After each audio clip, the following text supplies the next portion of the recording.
Hari ini kita akan melanjutkan pembahasan kita tentang respirasi anaerob. Respirasi anaerob adalah respirasi yang tidak membutuhkan oksigen di dalam prosesnya. Anaerob yang pertama yaitu fermentasi asam laktat. Mari kita lihat proses fermentasi asam laktat. Kita ketahui dari peristiwa respirasi aerob, tahapan yang pertama adalah glikolisis. Di situ dari satu molekul glukosa C6H12O6 dengan 6 atom karbonnya, maka akan dirubah menjadi 2 asam pirufat dengan 3 atom karbon. Dalam peristiwa glikolisis ini juga, sebagaimana kita ketahui, di situ ada penggunaan energi sebanyak 2 ATP dan juga ada pembentukan energi sebanyak 4. Sehingga hasil akhir ATP yang didapat adalah 2 ATP. Dari 2 yang digunakan, 4 yang dibentuk. Dalam peristiwa glikolisis juga, di situ ada pengikatan elektron hidrogen oleh NAD sehingga menjadi NADH. Hasil akhir dari peristiwa glikolisis adalah 2 ATP, 2 NADH dengan 2 asam pirufat. Seharusnya 2 asam pirufat ini akan memasuki siklus Krebs, tetapi keadaan di lingkungan ternyata oksigennya tidak memadai. Maka asam pirufat tidak akan memasuki siklus Krebs. Asam pirufat kekurangan oksigen maka akan mengalami dehidrogenasi sehingga akan terbentuk asam laktat. Asam laktat yang terbentuk memiliki 3 atom C. Di sini juga akan terjadi penambahan elektron hidrogen yang berasal dari NADH sehingga terbentuk NAD. NAD yang terbentuk akan memasuki peristiwa glikolisis kembali. Peristiwa fermentasi asam laktat itu terjadi di sitoplasma atau kalau di dalam tubuh kita itu terjadi di otot. Kemudian sebagaimana kita ketahui bahwa substratnya adalah asam pirufat dan hasilnya adalah 2 asam laktat dengan 2 ATP. Fermentasi di asam laktat dikatakan merugikan karena otot elastisitasnya menjadi berkurang, mengalami kram dan juga kelelahan. Contoh kedua dari anaerob adalah fermentasi alkohol. Mari kita lihat proses fermentasi alkohol.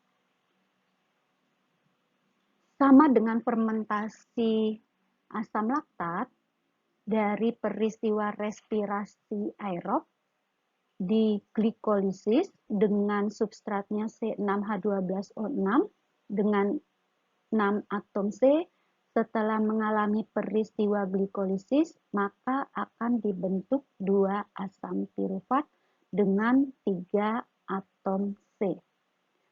Asam pirufat kemudian akan mengalami dekarboksilasi sehingga akan membentuk asetaldehid.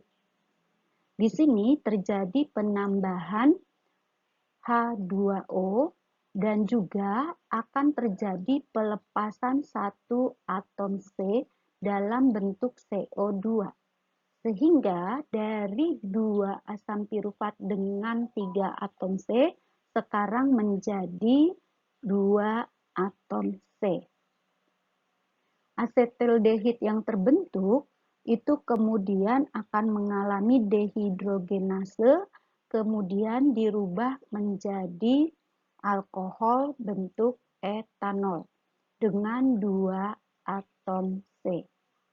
Di sini terjadi penambahan elektron hidrogen yang berasal dari NADH, sehingga akan terbentuk NAD. NAD kemudian kembali akan memasuki peristiwa glikolisis. Ini adalah fermentasi alkohol. Fermentasi alkohol ternyata memerlukan bantuan dari mikroorganisme, khamir atau yeast, atau tepatnya Saccharomyces cerevisiae. Substratnya kita lihat tadi adalah asam pirufat dan hasilnya yang terbentuk adalah 2 etanol dengan 2 CO2 dan 2 ATP. Mengapa menjadi 2 etanol, 2 CO2? Karena di dalam peristiwa glikolisis terbentuk 2 asam pirufat. Jadi semua hasilnya nanti akan dikalikan 2.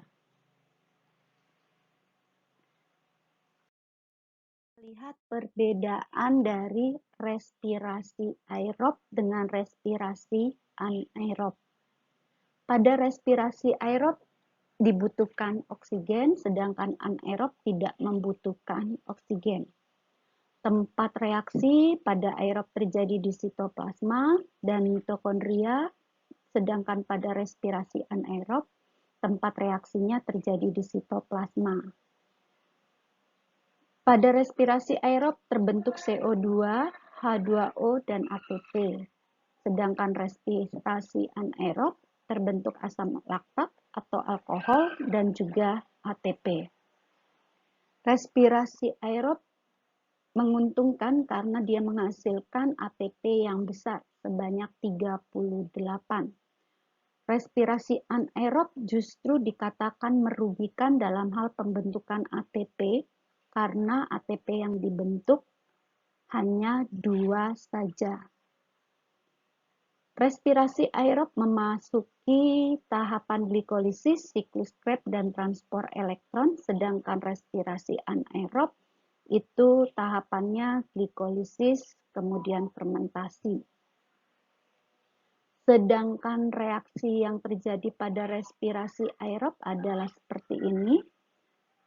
C6H12O6 ditambah 6O2 hasilnya adalah 6CO2, 6H2O, dan 38 ATP.